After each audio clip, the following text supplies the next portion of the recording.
একসময় তার শ্রমেই চলত সংসার।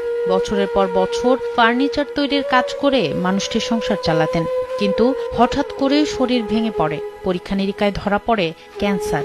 মুখের ভেতর ঘা হওয়ায় ঠিকমতো কথা বলা বা খাওয়ার শক্তিটুকু হারিয়ে ফেলেছেন তিনি। চিকিৎসা শুরু হলেও অর্থের অভাবে তা থেমে যায় মাঝপথে। এখন তিনি শয্যাশায়ী, উপার্জনের সব পথ বন্ধ, শরীর ক্রমে নিস্তেজ হচ্ছে, কিন্তু তার চোখে ঘুম নেই। কারণ মৃত্যুর ভয় নয়, বরং সবচেয়ে বড় চিন্তা হলো তার 4 মেয়ের অনিশ্চিত ভবিষ্যৎ। স্যান্ডেলিনা সো, রূপচর্চায় আভিজাত্য।